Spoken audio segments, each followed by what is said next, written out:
பின்னாடி இருக்கிற இழுக்கிற சக்திகளை எல்லாம் முறியடிச்சு முன்னாடி போனதுனால கர்த்தர் ஒரு பெரிய ஜெயத்தை கர்த்தர் தந்தார். இந்த 30வது நாள் ஆண்டவர் யாரோ ஒருத்தரிடத்துல தீர்க்க தரிசனமா சொல்றாரு, மகனே உன்னை பின்னாடி புடிச்சு இழுக்குது, இந்த உலகம் இழுக்குது, சோர்வு உன்னை இழுக்குது, அவமானங்கள் உன்னை இழுக்குது. நீ முன்னாடி காலடி எடுத்து வச்சா உன்னை தாண்ட விடாதபடி பின்னாடி பின்னாடி உன்னை இழுத்துட்டு போகுது. ஆனா கர்த்தர் வாக்கு கொடுக்கிறார், நீ என்ன கண்ணுக்கு முன்னாடி வச்சுக்கோ, பின்னானவைகளை மறந்து முன்னானவைகளை நோக்கி.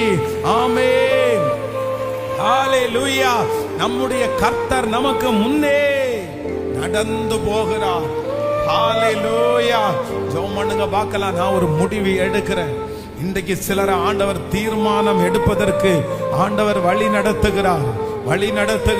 நீங்க மறுபடியும் அந்த வேலையை நீங்க துவங்கணும், நீங்க மறுபடியும் அந்த பிசினஸ் நீங்க துவங்கணும், நீங்க மறுபடியும் வேலைக்கு போகணும், நீங்க மறுபடியும் அந்த அழைப்புல உறுதியா நிக்கணும், நீங்க அந்த இடத்தை விட்டு எழும்பணும். கர்த்தர் உங்களை எழும்ப பண்ண போறாரு. இவனை உன்னை இழுக்குது, மாந்திரிக கட்டுகள் உன்னை இழுத்துட்டு இருக்குது, குடும்ப சாபம் உன்னை இழுத்துட்டு இருக்குது, வம்சாவளி சாபம் உன்னை இழுத்துட்டு இருக்குது.